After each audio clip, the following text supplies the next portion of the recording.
سب کو جے MCQ کی آج ہم پیدائش کی کتاب اس کے 6 باب کو پڑھیں گے، یعنی جینیسس چیپٹر 6۔ ہم سٹارٹ کرتے ہیں۔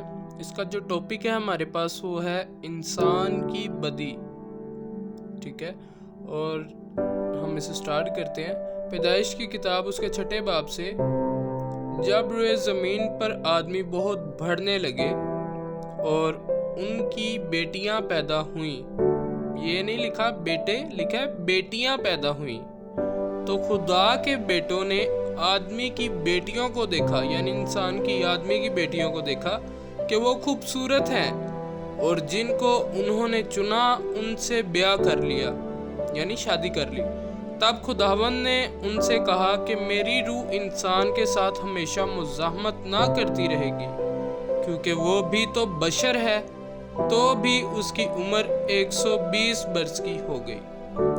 پہلے ہم نے پچھلے چیپٹر میں پڑھا آدم کی اور اس کے بچوں کی، اور آگے ان کی نسل سے لوگوں کی کتنی عمر تھی، 900 سے بھی اوپر سالوں کی، ٹھیک ہے۔ اور لیکن اب جو خداوند نے ابھی بولا ہے کہ یہ بھی تو انسان بھی تو بشر ہے، خداوند کہہ رہے کہ میری روح انسان کے ساتھ ہمیشہ مزاحمت نہ کرتی رہے گی۔ اس وجہ سے خداوند نے انسان کی روح 120 برس کی کر دی ہے، انسان کی عمر 120 برس کی کر دی ہے، یعنی کہ کہاں سے 900 سے کہاں سے خداوند نے 120 سالوں تک خداوند نے حد انسان کی عمر مقرر کر دی ہے۔ ان دنوں میں زمین پر جبار تھے، اور بعد میں جب خدا کے بیٹے انسان کی بیٹیوں کے پاس گئے تو ان کے لیے ان سے اولاد ہوئی۔ یہی قدیم زمانہ کے سورما ہیں جو بڑے نامور ہوئے ہیں، ٹھیک ہے۔ اور خداوند نے دیکھا کہ زمین پر انسان کی بدی بہت بڑھنے لگی، یعنی اب پہلی قیامت ہم پڑھنے لگے آگے کہ جو پہلی قیامت آتی ہے وہ کیسے آتی ہے، ٹھیک ہے، اور کیا ہوتا ہے اور کس وجہ سے آتی ہے، وہ آج کے ہم اس چیپٹر میں پڑھیں گے، ٹھیک ہے۔ اور آگے لکھا ہے اور اس کے دل کے تصور اور خیال سدا برے ہی ہوتے ہیں۔ کس کے؟ انسان کے۔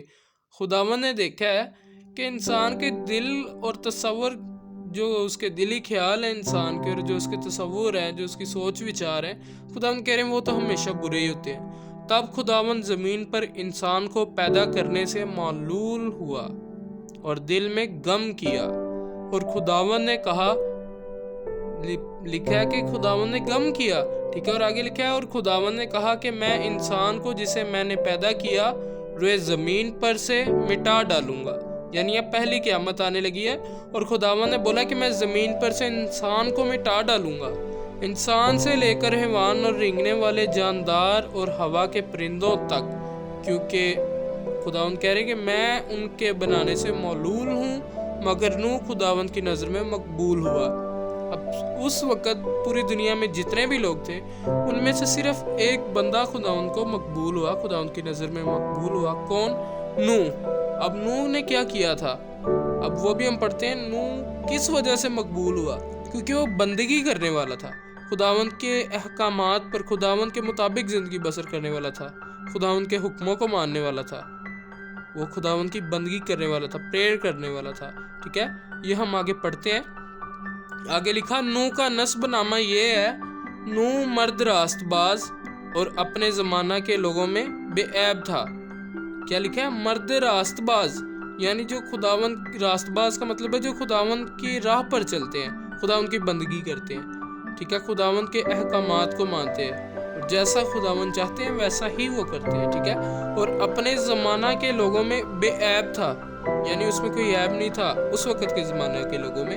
اور نوح خدا کے ساتھ چلتا رہا، یہ نہیں کہ وہ خداوند کے ساتھ چلتا تھا، مطلب کہ ایسے دونوں کٹھے چلتے تھے، یہ نہیں، اس کا یہاں پر یہ لکھنے کا مطلب ہے کہ وہ خداوند کی راہ پر چلتا تھا، جو خداوند کی راہ تھی، خداوند کی طرف رجوع لے کے آتا تھا، بندگی کرتا تھا، پریئر کرتا تھا، جو خداوند چاہتے تھے ویسا ہی وہ کرتا تھا، پرارتھنا کرنے والا ویکتی تھا، پرارتھنا کرنے والا مرد تھا، ٹھیک ہے۔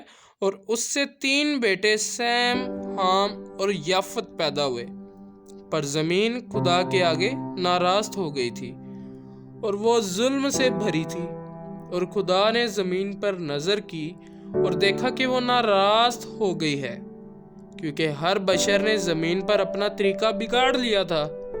اور خدا نے نوح سے کہا کہ تمام بشر کا خاتمہ خداوند کہہ رہے ہیں کہ میرے سامنے آ پہنچا ہے، کیونکہ ان کے سبب سے زمین ظلم سے بھر گئی۔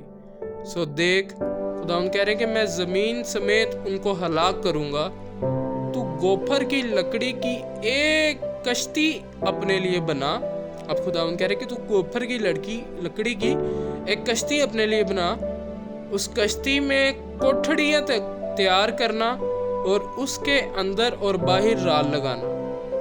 خداوند کہہ رہے کہ گوپھر کی لکڑی کی ایک کشتی بنا، اس کشتی میں کوٹھڑیاں تیار کرنا اور اس کے اندر اور باہر رال لگانا، اور ایسا کرنا کہ کشتی کی لمبائی 300 ہاتھ اور اس کی چوڑائی 50 ہاتھ اور اس کی اونچائی 30 ہاتھ ہو، اور اس کشتی میں ایک روشن دان بنانا اور اوپر سے ہاتھ بھر چھوڑ کر اسے ختم کر دینا، اور اس کشتی کا دروازہ اس کے پہلو میں رکھنا اور اس میں 3 درجے بنانا، نچلا، دوسرا اور تیسرا، اور دیکھ میں خود زمین پر پانی کا طوفان لانے والا ہوں۔ یہ خداوند کہہ رہے ہیں، تاکہ ہر بشر کو، جسے خداوند کہہ رہے ہیں کہ میں نے زندگی کا دم ہے، جس میں زندگی کا دم ہے، خداوند کہہ رہے ہیں دنیا سے ہلاک کر ڈالوں، اور سب جو زمین پر ہیں مر جائیں گے۔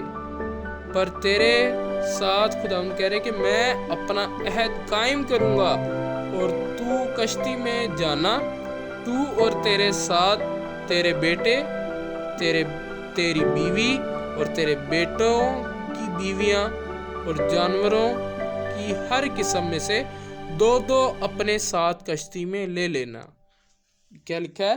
نوح اور نوح کی بیوی، اس کے بیٹے اور اس کے بیٹوں کی بیویاں، اور جو آج دنیا پر جانور ہیں، ٹھیک ہے، اس وقت ان میں سے، یعنی کہ اس وقت نوح کے دور میں جو آج جانور دنیا میں زندہ ہیں، موجود ہیں، اس وقت ان میں سے ان کی 2 جوڑیاں، یعنی نر اور مادہ، یعنی جیسے انسان میں ایک مرد ہوتا ہے اور ایک عورت ہوتی ہے، ٹھیک ہے، 2 انسان کی جنس میں ایک عورت ہے اور ایک مرد ہے، نر اور ناری، ٹھیک ہے، کیونکہ ہم نے پہلے چیپٹر میں بھی پڑھا اور دوسرے چیپٹر میں کہ خداوند نے انسان کو نر اور ناری پیدا کیا ہے، ٹھیک ہے، پہلے بھی ہم نے پڑھا اس میں، اسی لیے اب اس میں بھی جانوروں میں بھی ایک نر اور ناری ہوتی ہے، نر اور مادہ ہوتے ہیں، ٹھیک ہے۔ اب خداوند کہہ رہے کہ ان کی 2 جوڑی تیرے پاس آئیں تاکہ وہ جیتے بچیں، یعنی جو آج دنیا پر زندہ ہے اس وقت،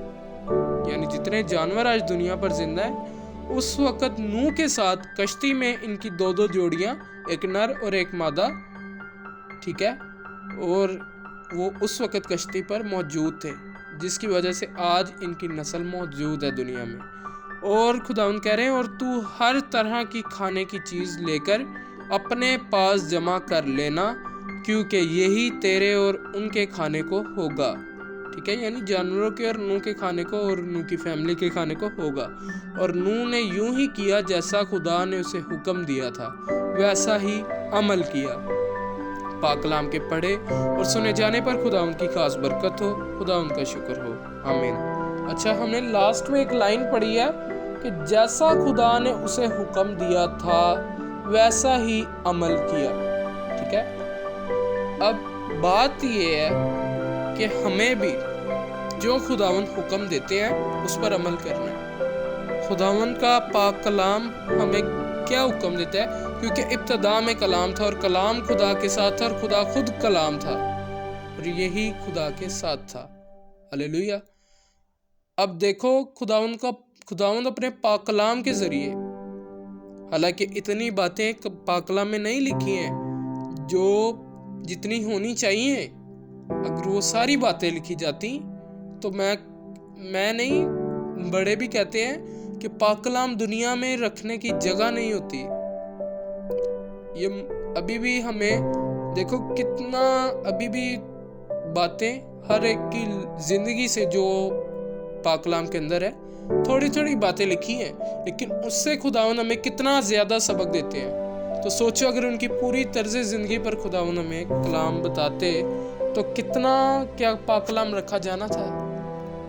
ہم خداوند یسوع مسیح کی لائف پر غور کرتے ہیں کہ جب ہم پڑھتے ہیں نئے عہد نامے کی کتابوں کو تو وہاں پر یوحنا کی کتاب، لوکا کی کتاب، ٹھیک ہے، تو وہ انہوں نے خداوند کی ایک سیکنڈ کی بات نہیں لکھی. خداوند تو خود چلتے پھرتے پاک کلام تھے، ہلیلویا ہے. انہوں نے خداوند کی ایک بات نہیں لکھی. اگر وہ ایک بات سوچو موومنٹ لکھتے تو کیا آج پاک کلام رکھا جانا تھا پوری دنیا میں؟ جگہ ہی نہیں تھی ہونی. کیونکہ خداوند نے ہمیں پاک کلام دیا ہے، اور خداوند کے پاک کلام کے اندر خداوند ہمیں حکم دیتے ہیں، اور جو خداوند حکم دیتے ہیں اور ہمیں ان پر عمل کرنا ہے. اسی طرح جب کبھی مشکل آئے گی تو خداوند کے حکم سے، جیسے خداوند نے اپنے راست باز کو جو خداوند کے ساتھ چلتا ہے، خداوند نے پوری دنیا میں سے اس وقت بچایا ہے نا، تو اسی طرح جب عین وقت آئے گا تو میرا ایمان ہے خداوند یسوع کے نام میں آپ بھی راست باز ہیں تو آپ بھی بچائے جائیں گے. آمین. تو خداوند آپ سب کو برکت دے. God bless you. J M C کی. آمین.